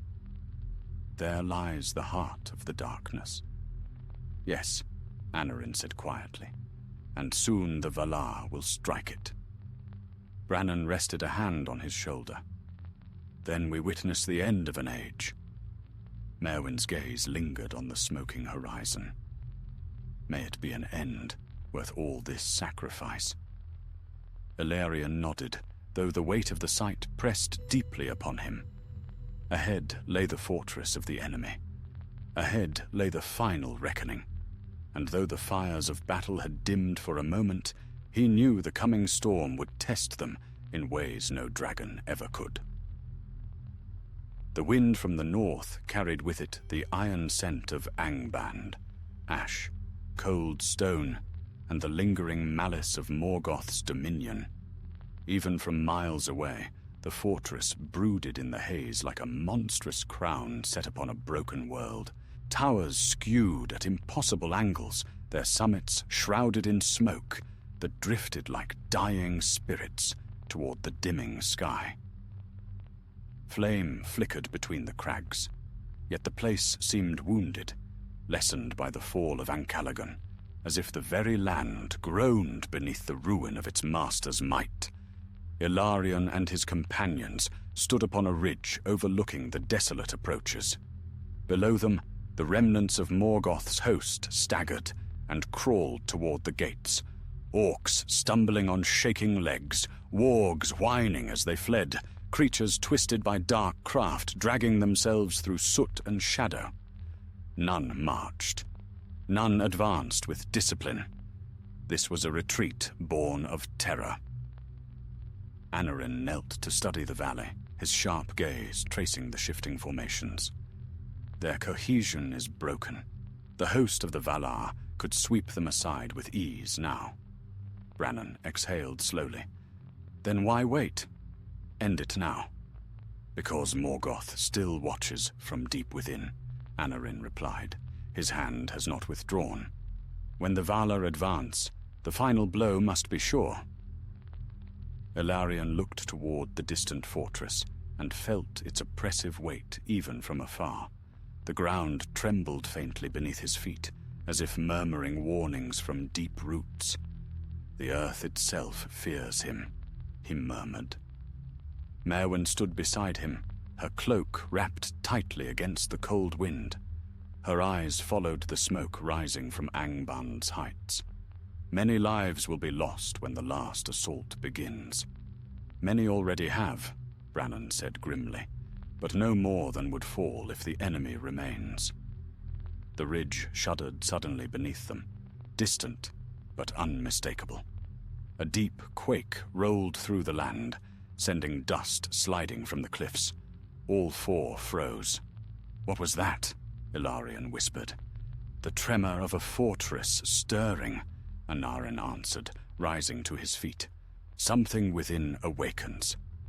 A moment later, horns sounded from behind, the call of the Vanyar and Noldor, mustering for the advance. The host of the Valar had begun to gather, standards lifted across the plain, shimmering through smoke like bright heralds of doom for Angband's last defenders. Maiar strode at the fore, their forms radiant even amid the dimming sky. "It is time," Anarind said.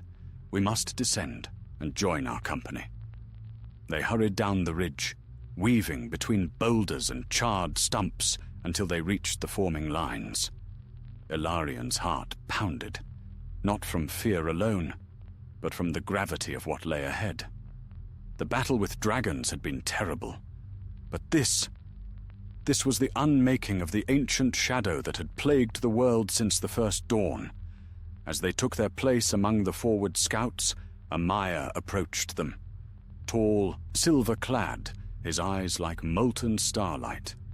"You have been summoned to the fore," he said, his voice steady as a flowing river. "Your knowledge of the northern paths will guide the host. Morgoth's servants still lurk in hidden trenches and broken ravines. Lead us safely through." Anarind bowed. "We will not fail." Ilarion swallowed hard. He felt Merwin's quiet presence beside him, warm despite the chill creeping across the barren plain. Brannon tightened his grip on his sword, his jaw set in resolute defiance. The march began. The host advanced like a tidal wave of light and steel, steady and unyielding. Their footsteps thudded across the scorched earth, echoing off shattered hillsides. The nearer they drew to Angband, the thicker the smoke became, rising in great curtains that fluttered like the dying remnants of Morgoth's pride. Creatures lunged from the shadows, twisted orcs who had not fled in time, wolf riders snarling through broken ravines, even a handful of smaller fire drakes who tried to rally a defense. But each was cut down swiftly. The Maiar's presence alone sent weaker foes scrambling into the rocks. Ilarion scouted ahead, flanked by the two Lekendi who had survived with him since the early days. They communicated in sharp whistles and precise hand signs, marking the safest path forward. Merwin moved not far behind, helping fallen allies who had been struck by stray arrows or collapsing ground. Hours passed. Angband's outer trenches came into view, jagged chasms carved by ages of foul labor. The air grew colder.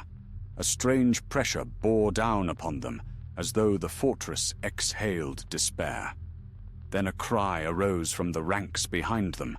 The ground split. Massive cracks tore through the earth as if clawed from below. Smoke surged upward, thick and acrid. From one fissure, a shadowed figure emerged, tall and terrible. Another Balrog, though smaller than the one slain earlier. Its eyes glowed like coals buried beneath the ashes of a dying fire. Brannon cursed. Another demon.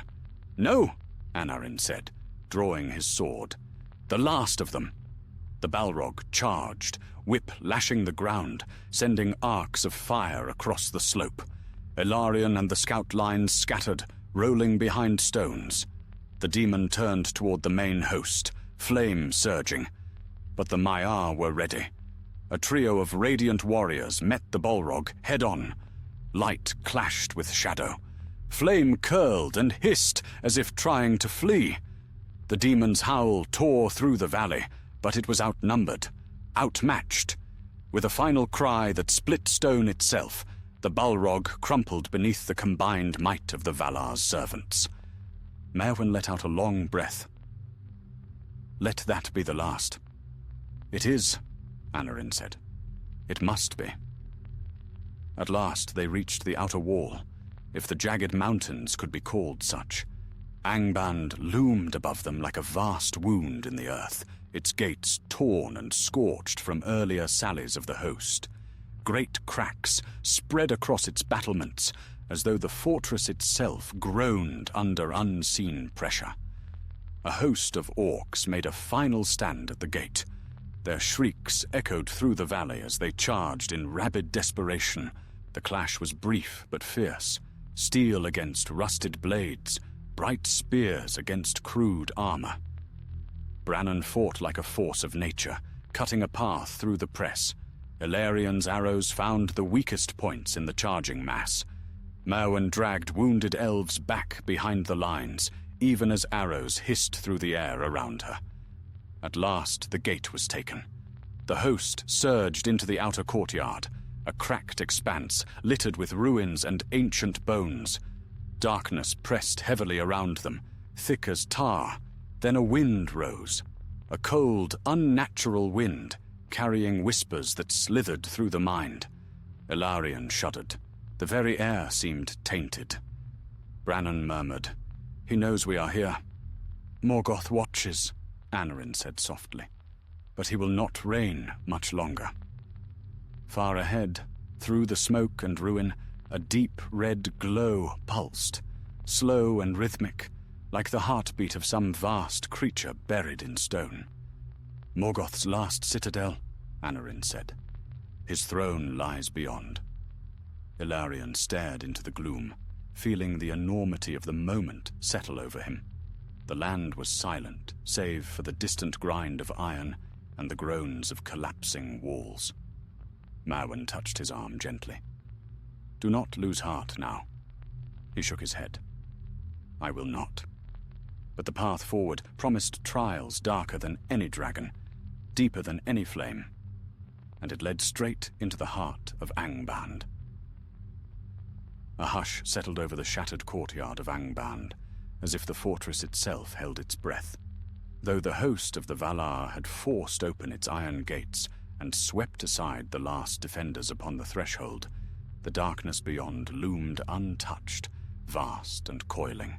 Columns of black smoke writhed upward like ghostly serpents. The stones underfoot were slick with soot and the remnants of ancient fires. Even the bravest warriors paused, uneasy beneath the oppressive silence.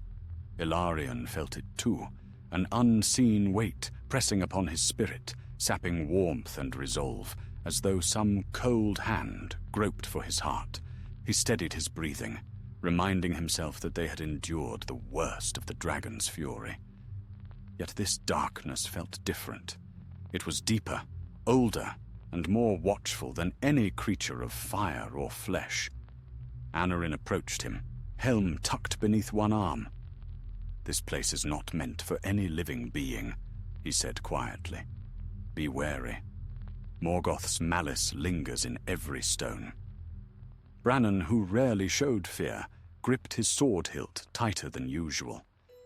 "Then let us tread quickly. The longer we stand under this shadow, the more it gnaws at the bones." Merwin stepped between them, her calm voice cut through their unease. "There are wounded within. I can hear them." Indeed, faint echoes, groans, strained cries carried through the archways deeper into the fortress. "We cannot leave them." "No," Ilarion said firmly. "We go forward." The company moved together into the dim corridor ahead, lanterns flickering weakly as if reluctant to burn. The walls bore deep scars, claw marks, rent stone, and burns from ancient sorcery. The floor sloped gently downward toward the heart of the citadel. Ilarion noticed a faint red glow that pulsed in the distance like a dying ember. As they descended, the air thickened, filled with a faint metallic taste. The flicker of their lanterns grew dimmer still. One by one, warriors around them lowered their voices to whispers. "This place devours the light," one murmured. "It is the weight of centuries of evil," Anarion replied. Before long, the corridor widened into a vast chamber where pillars rose like blackened trunks of petrified trees. Between the pillars, the company found bodies, fallen elves and men from ancient battles long forgotten, as well as the fresher corpses of Morgoth's fleeing servants. Merwin moved quickly among the living, though few remained. Those she found, she soothed with soft words, salves and herbs, whose scents carried some warmth back into the air. As she worked, a faint tremor shook the chamber. Brannon glanced upward. "More collapse?" Anarion shook his head. "No. Something stirs deeper in the fortress." Before they could press on, a sudden clang echoed from the far side of the chamber, a harsh noise that sent every warrior reaching for his weapon. From the shadows stepped a haggard figure, limping heavily, clad in broken black armor. Ilarion drew an arrow. "Stand where you are." But as the figure drew closer, collapsing to one knee, Merwin gasped. The armor was not that of Angband. Beneath the soot and blood, faint traces of silver glimmered. "An elf," she whispered. Anarion knelt beside the wounded stranger, gently removing his dented helm. Beneath was a pale face, marked by exhaustion, his silver hair singed at the ends. "You have come farther into the fortress than any of our kind," Anarion said softly. "Speak, friend." The elf opened his eyes weakly, breath ragged. "The tunnels. Go deep. Too deep. Morgoth's creatures guard the way beyond. I saw the path to his throne, but could not reach it. He is still there, still watching." Ilarion felt a chill crawl along his spine. Though the Valar would face Morgoth directly, their mortal and elven allies would have to clear the surrounding halls and guard the approaches. Their role was no small one. As they tended the scouts' wounds, another tremor rumbled beneath their feet. This time it was stronger. Dust sifted from the vaulted ceiling. A deep groan reverberated through the very stones, as though some massive force strained against bonds deep below. Anarion stood. "We must move. The Valar advance toward the deeper halls even now. Our path lies ahead." Leaving the wounded elf with Merwin's care and a pair of guards, the group pressed forward through another archway. The corridor beyond was wide enough for 10 warriors abreast. It sloped steeply downward, carrying them toward the red glow that had beckoned from afar. Suddenly, a series of sharp hisses echoed from the darkness. Ilarion halted. Bow raised. Shapes crawled from the shadows, limbs skittering, eyes glowing faintly like dying embers. These were creatures unlike orcs or trolls, thin, gaunt, with twisted limbs and pale skin stretched taut over skeletal frames. Their mouths gaped unnaturally wide, revealing rows of jagged teeth. "Creatures of the deep," Anarion murmured, "spawned in the pits." Dozens of them emerged, creeping along walls and ceiling, moving with unnatural speed. Brannon stepped forward with a grim grin. "At least they are small." "Do not underestimate them," Anarion warned. "Their claws carry venom." The creatures attacked. They swarmed with crazed shrieks, leaping, clawing, clinging to armor. Ilarion shot one off a warrior's back, then swung his bow like a staff to knock another aside.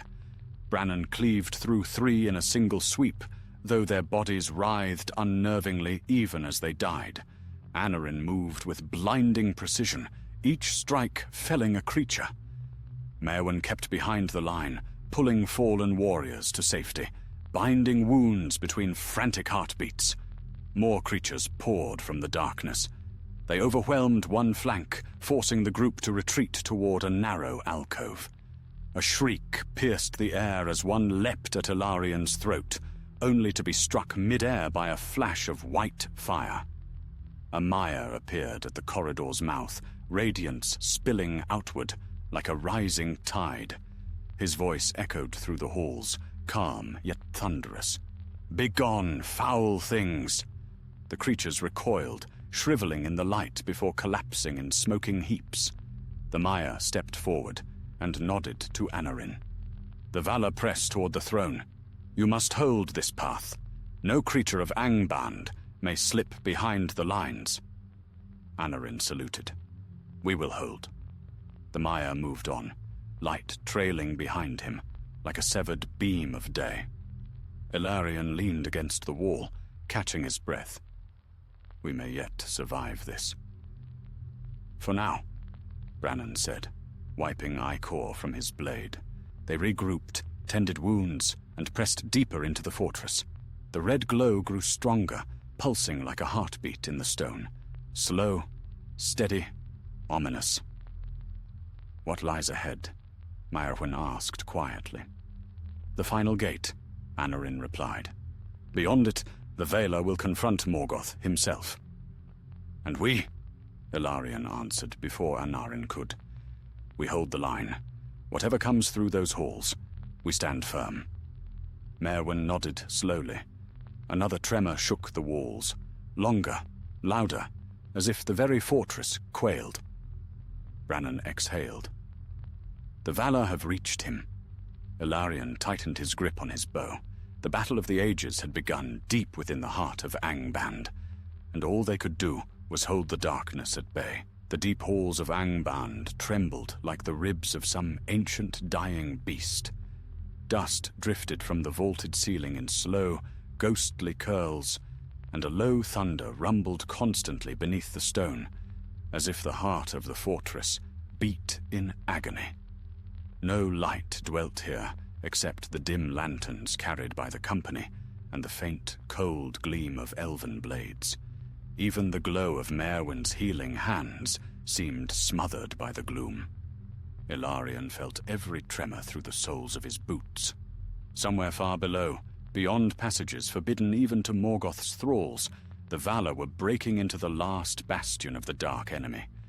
No mortal or elf could witness that clash.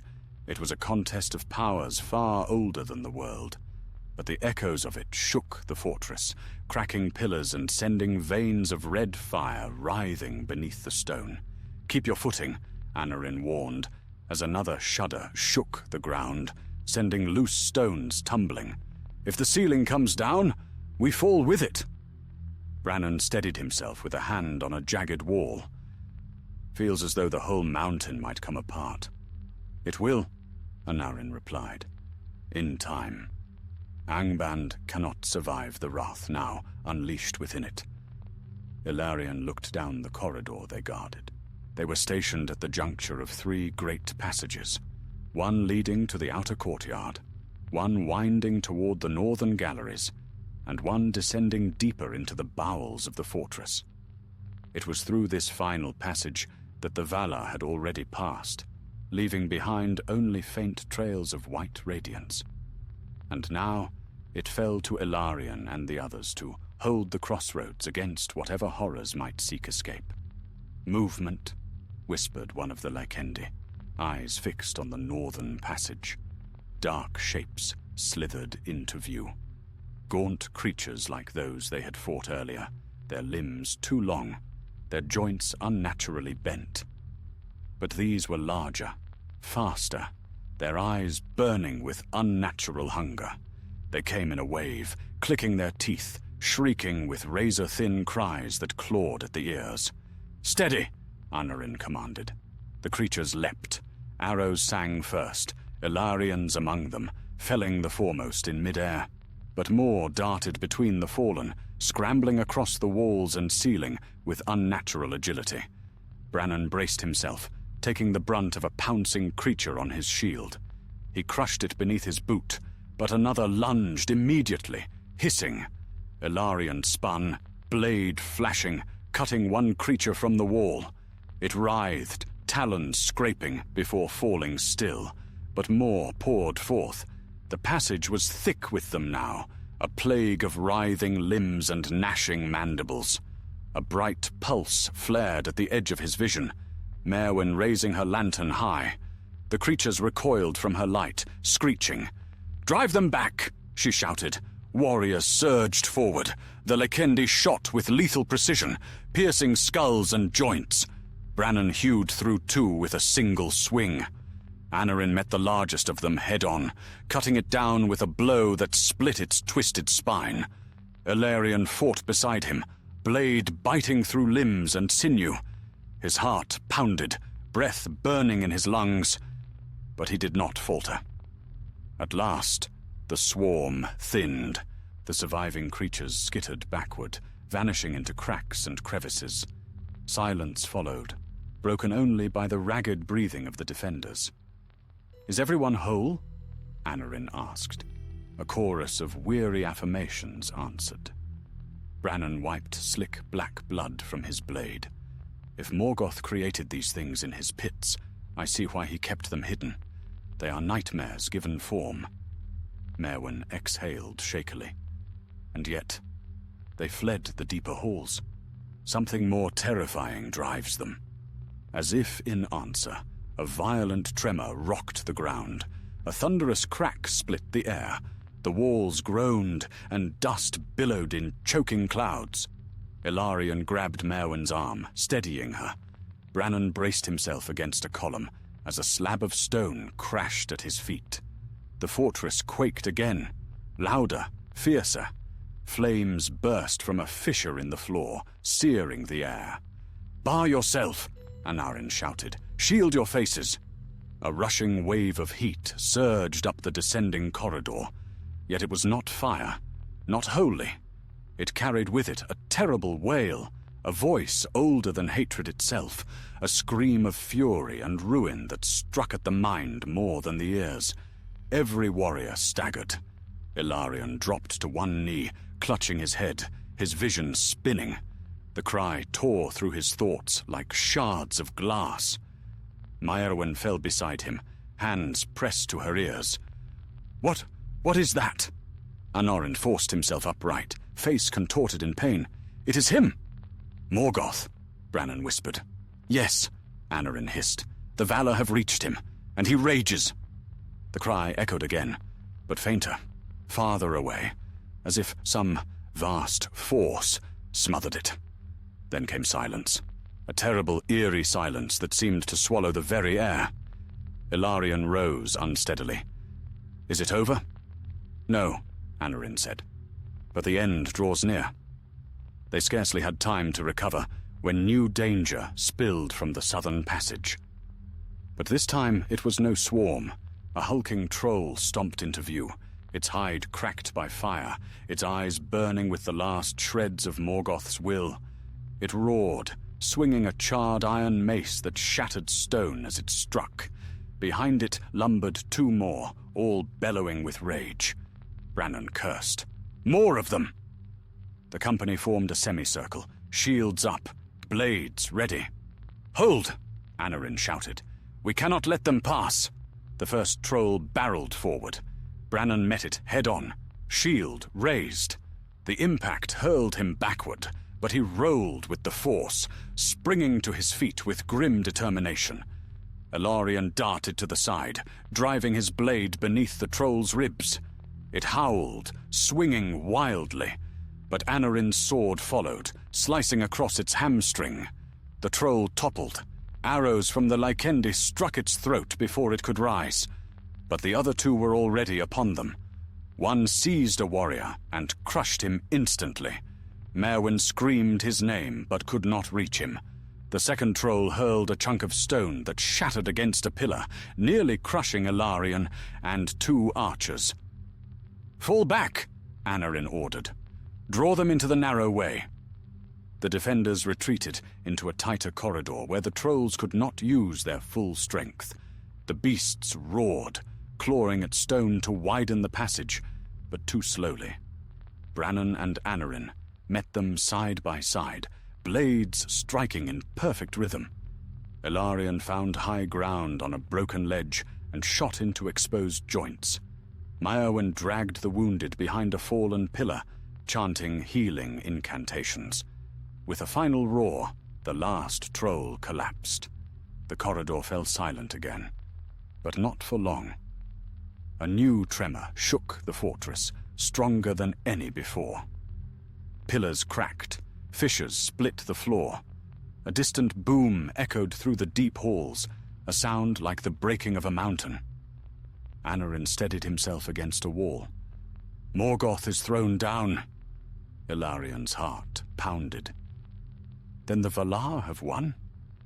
"They have broken him," Anarind said softly. "His reign ends now." The fortress shuddered again, this time with no malice, only collapse.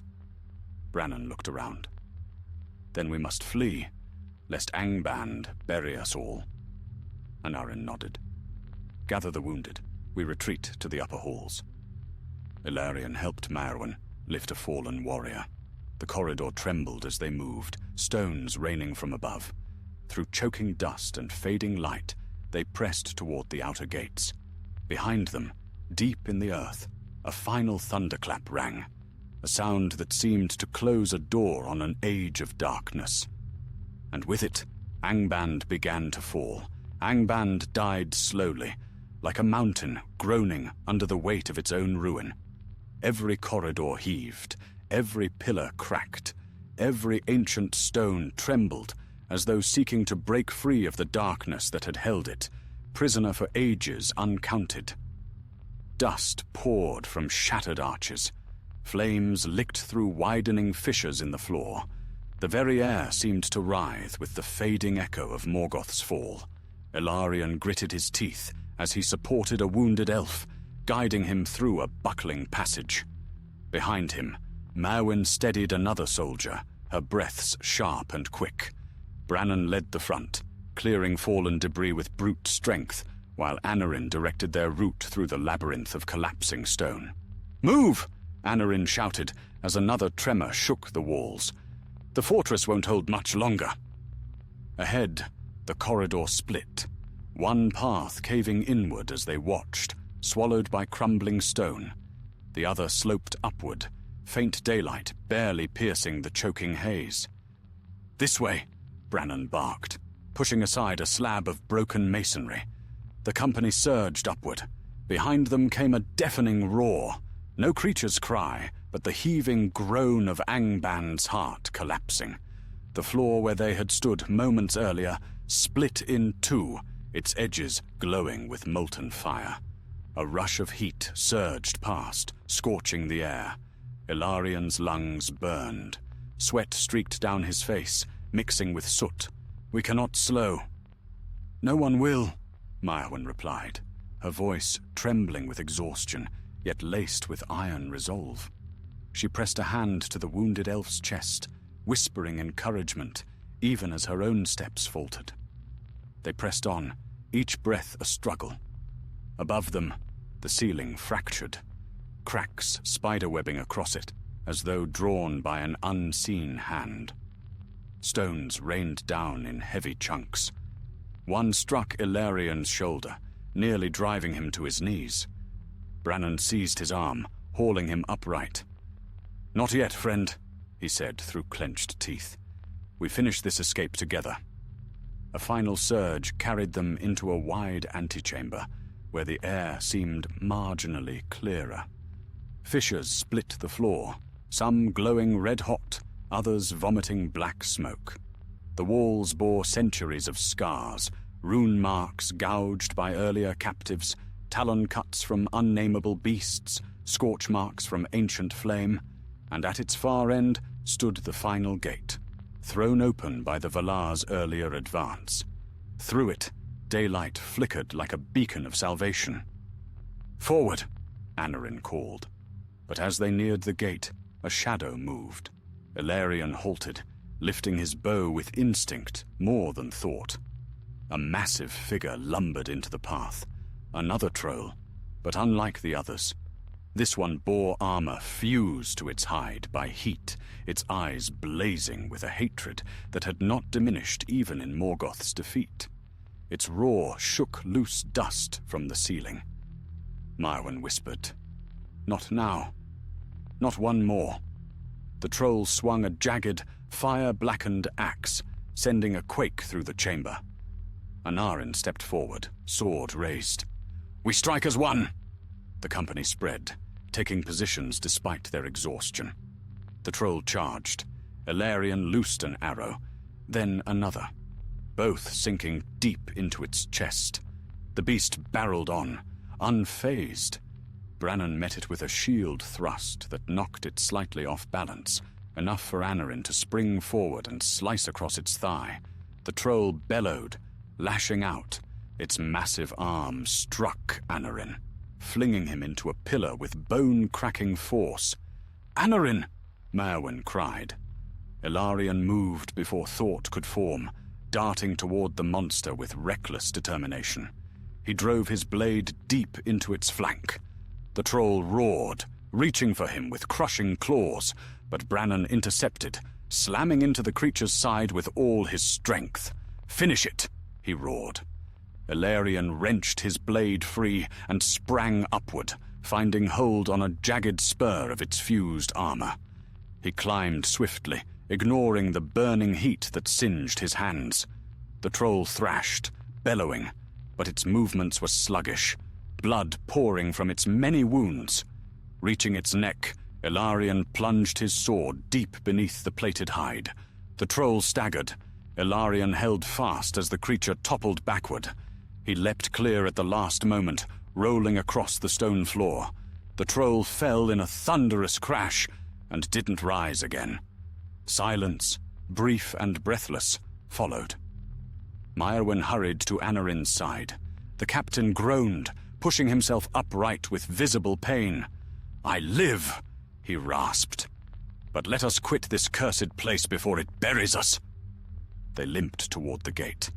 Another rumble, deeper and more violent than any before, tore through the fortress. The ceiling buckled. Pillars snapped like rotten branches. The entire chamber tilted, stones sliding across the floor as if drawn into a widening moor below. "Run!" Brannon shouted. They burst through the gate just as the floor behind them collapsed into a fiery chasm. Daylight struck their faces, dim through smoke, but glorious all the same. Outside, the remains of the battlefield lay shrouded in drifting ash. The host of the Valar had retreated to a safer distance, forming wide ranks as they watched Angban's ruin. Towering Maiar stood like pillars of light, their gaze fixed upon the collapsing fortress. The sky itself seemed to tremble, as though the land exhaled centuries of torment in one final breath. Ilarion fell to his knees, panting. Merwin knelt beside him, placing a hand on his back. Brannon collapsed with a heavy sigh, laughter breaking through his exhaustion. "We made it," he said. "Valar, save us. We actually made it." Anarion limped forward, though even now he held himself with dignity. "Angband is fallen," he said quietly. "The shadow that has darkened Middle-earth for ages is broken." Together they turned to watch. The iron mountains groaned and buckled. Towers toppled inward. Great cracks split the earth. Flames surged through ancient corridors, devouring what remained of Morgoth's foul dominion. A final, resounding roar, like the death cry of a titan, echoed across the plains. Then the fortress collapsed entirely, sinking into the earth with a thunderous crash. Silence followed, vast, trembling, awe-filled. A new wind rose from the west, cool and clean, sweeping away the lingering smoke. Sunlight broke through the clouds, soft and golden, shining upon the weary survivors. Ilarion closed his eyes. Merwin leaned against his shoulder. Brannon let out a long breath, staring at the sky with quiet reverence. Anarion bowed his head, whispering words of ancient blessing. The war was not entirely over. There were still remnants of Morgoth's servants to hunt, still wounds to mend, still lands to heal. But the heart of the darkness had been torn out and cast down. A new age awaited beyond the long shadows of the first. Ilarion opened his eyes as the wind brushed against his face. Cool, pure, alive. "Middle-earth breathes again," he whispered. And for the first time since dragons had darkened the sky, the world felt ready for dawn.